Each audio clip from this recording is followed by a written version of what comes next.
বলছি ছেলেটা এসছে জানিস, দেখতে রে একদম কুমোরটুলির কার্তিক ঠাকুর। কলকাতা আপনাকে কতটা মুক্তি দেবে জানি না দাদা, তবে হ্যাঁ আমাদের এই বউ ঠাকুরও সব কিছু ভুলিয়ে দেবে আপনাকে। না তবুও তুমি তো একটা মাত্র ছেলে, তোমার বাবার অত বড় ব্যবসা, তুমি না সামলালে কে সামলাবে বলো?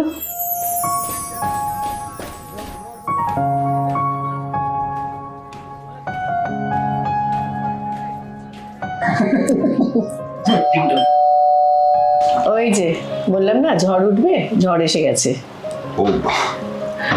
বলছি মালা যা বাবা দরজাটা খুলে দে।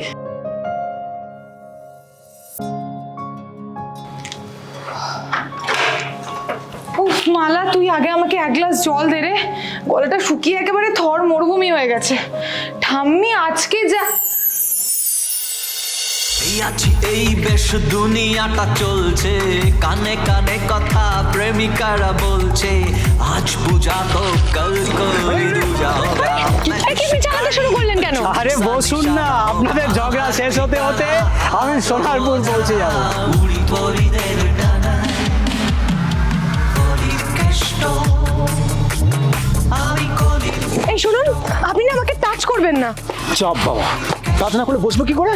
মানে আমি কলির কষ্ট, তোমার ঠিকানা আজও অজানা, ওড়ো পরিদের ডানা কলির কষ্ট, তুমি কলির কষ্ট, কলির কষ্ট, তুমি কলির কষ্ট।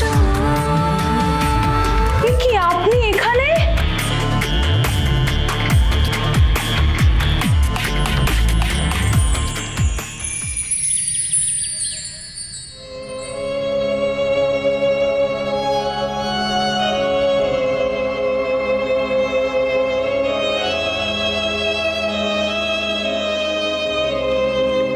প্রতাপদাকে দেখে মনে হচ্ছে ছেলেকে নিয়ে চিন্তা করছে।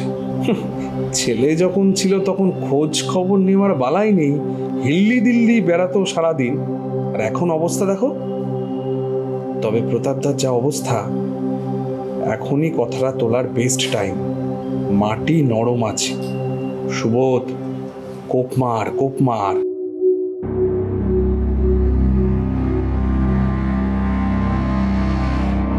প্রতাপদা, তুমি কি একা একা রুদ্র চিন্তা করছো?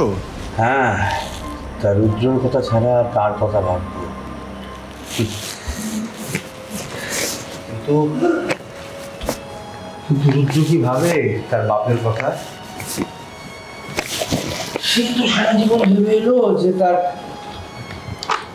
বাপটা একটা পাশুল্য। না না প্রতাপদা, এ তোমার অভিমান। রুদ্র আমার ফোন করেছিল, ফোন করে কত কথা হলো, তোমার কথা জিজ্ঞাসা করছিল। তাই এই রুদ্র ফোন করেছিল, আমার কথা জিজ্ঞাসা করছিল? তা নিশ্চয়ই বাপের নামে গালিগালাজ করেছে, তাই তো? না না প্রতাপদা, তুমি যে কি বলো না, রুদ্র কিন্তু আমায় বলেছে তোমার খেয়াল রাখ। কি বলছো? রুদ্র এই কথা বলেছে? তার রুদ্র কবে আসবে? কি বলবো, এখানে নিজেরাই সব। দেখো প্রতাপদা, আমি জানি রুদ্রর বাড়ি ছাড়া নিয়ে তুমি অপরাধ বোধের উপর, কিন্তু তাই বলে তুমি নিজেকে দোষারোপ করাটা কি কথা বলছো সুবোধ? আজকের এই চরম পরিস্থিতির জন্য আমি কি নিজেকে এড়াতে পারি? আরে বাবা, তুমি সেই পুরনো কথা নিয়ে বসে আছো। দেখো প্রতাপদা, আমাদের এইসব ভুলে এখন প্রথম কাজ হচ্ছে রুদ্রকে কিভাবে ফিরিয়ে আনা যায়। এবং এবং আরে বাবা, কথা গিলে রেখো না, কি বলছো বলো না। দেখো প্রতাপদা, আমি বলছিলাম যে রুদ্রর তো বিয়ের বয়স হলো নাকি, তা রুদ্রের সঙ্গে যদি রিয়ার বিয়ে না, মানে এতে যদি তোমার মত থাকে তাই। বাহ, এ তো চমৎকার কথা, এ তো ভীষণ খুশির খবর। এই কথাটা কিন্তু আমাকে বলতেই হবে। রিয়া আমাদের লক্ষ্মী মা, আজকালকার দিনে ওরকম মা তো আর পাওয়া যায় না। কিন্তু রুদ্র কি রিয়াকে পছন্দ হবে? ওর মতিগতি আমি তো কিছুই বুঝি না। রুদ্র যেমন বাউন্ডুলে। দেখো দাদা, আমি রুদ্রকে যতদূর চিনি, রুদ্র রিয়াকে কিন্তু অপছন্দ হওয়ার কথা নয়। না, মনে তো হতে পারে যে রুদ্র মনে মনে রিয়াকে পছন্দ করে, তাহলে কিন্তু আমাদের আরেকটা দিক খুলে যাবে। আরেকটা দিক? দেখো প্রতাপদা, আমিও সেটা ভেবেছি। বাবলুর সঙ্গে যতই তোমার বিরোধ থাকুক না কেন, বাবলু যতই আমাকে অপছন্দ করুক, কিন্তু একটা কথা তো তুমি মানবে, বাবলু কিন্তু রিয়াকে যথেষ্ট স্নেহ করে। হ্যাঁ ঠিক। আরে এই কথাটা তো আমি ভাবিনি সুবোধ। এই কারণেই না তোমাকে আমি সবসময় আমার পাশে পাশে রাখি। হ্যাঁ, আমার রুদ্রর সঙ্গে যদি রিয়ার বিয়েটা হয়ে যায়, তাহলে ওই বেটা বাবলু রুদ্র ক্ষতি করবার আগে দুবার অন্তত ভাববে। হ্যাঁ, উফ, মোক্ষম জায়গায় চালটা দিয়েছি। একবার রিয়ার সঙ্গে রুদ্রর বিয়েটা হয়ে গেলে। তবুও শোনো সুবোধ, আমি তোমাকে একটা কথা খুব পরিষ্কার ভাবে বলছি, বিয়েটা হবে কিন্তু সম্পূর্ণ রুদ্রর মনে। কারণ এই বিয়েতে রুদ্র এবং রিয়া দুজনের জীবন জড়িয়ে আছে। আমি বাবলু রাস্কেলের ভয়ে এই রুদ্র আর রিয়ার জীবনটা ছেলে খেলা করতে দেব না। হ্যাঁ, এই কথাটা যেন মনে। এই রে, বুড়ো আবার বেঁকে না বসে। প্রতাপদা, বলছিলাম প্রতাপদা, এই মাসের হিসেবপত্রের কাগজ তুমি একবার দেখে নাও, এগুলো অডিটে পাঠাতে হবে। আরে তুমি তো দেখেছো। আমি দেখেছি, তা তুমি একবার দেখে নাও। আরে তুমি দেখে নিয়েছো তাহলেই হবে। আমি দেখেও তোমার তো একবার দেখতে হবে। ঠিক আছে, আমি সব পাইলে পাই হিসেব করে রেখেছি, তুমি জাস্ট একবার চোখ বুলিয়ে নাও। ঠিক আছে, সেটাই তুমি দেখো না। কি হলো, আপনি উত্তর দিচ্ছেন না কেন? আপনি এখানে কি করছেন?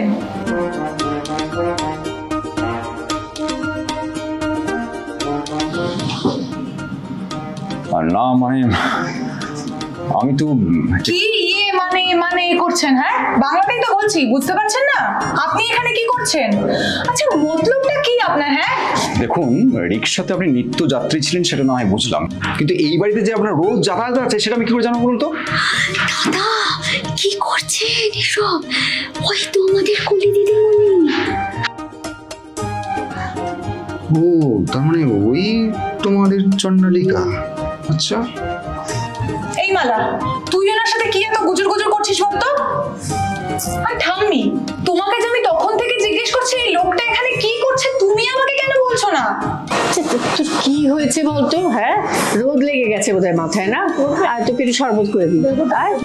তুমি বাজে বকা থামাও তো। তোমাকে আমি তখন থেকে যেটা জিজ্ঞেস করছি তুমি সেইটার উত্তর দাও আমাকে। আচ্ছা ঠিক আছে, আমি বলছি, চল তো কিছু চল। আরে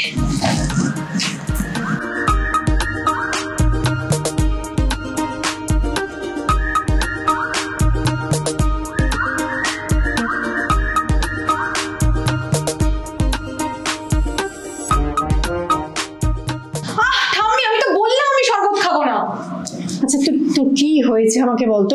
কেন এত চেঁচামেচি করছিস? ছেলেটা আজকে সদ্য আমাদের বাড়িতে এলো, কি ভাববে বলতো? যা ভাবার তাই ভাববে, কিন্তু মেইন কথা হলো এই বাড়িতে ওই ছেলেটা থাকা চলবে না। আজই ওকে বাড়ি থেকে বেরিয়ে যেতে হবে। বেরিয়ে যেতে হবে বললেই হবে?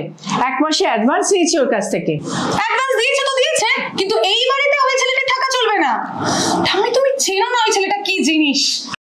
ও, তার মানে তুই ওকে আগে থেকে চিনিস, আমাকে কিচ্ছু বলিসনি? হ্যাঁ, চিনি মানে একেবারে হাড়ে হাড়ে চিনি। একটা রিক্সাওয়ালার সামনে আমাকে কি পরিমাণ অপমানটাই না করলো। হ্যাঁ মা, তোরা দুজনে রিক্সাতেও চলেছিস? হ্যাঁ, সমস্ত কিছু গোপন করে গেছিস ঠাম্মির কাছে, এবার বুঝেছি আমি। উফ ঠাম্মি, তুমি আমার কথা তো দেখছি কিছু বুঝতেই পারছো না। তুমি জানো না ওই ছেলেটা কি পরিমাণ সাংঘাতিক? শোন, ও সাংঘাতিক না, খুব ভালো ছেলে। আমি তোকে বলছি শোন, কত উচ্চ বংশের ছেলে বলতো, আর কি সুন্দর দেখতে। হ্যাঁ, আর জানিস তো 6 প্যাক আছে। কি? এ বাবা, এই ঝা চকচকে ডাইনিং, এত সুন্দর আলু পোস্ত, এতে আবার রিক্সা ঢোকাচ্ছ কেন তুমি? তোর যাতে পাকাপাকি একটা ব্যবস্থা হয় সেটার ব্যবস্থা আমি করছি। পাকাপাকি ব্যবস্থা মানে? খাবার খেলে কেউ চলে আসে? এখানে এসেছো কেন? যাও না, যাও তোমার কলির কেষ্টর কাছে যাও।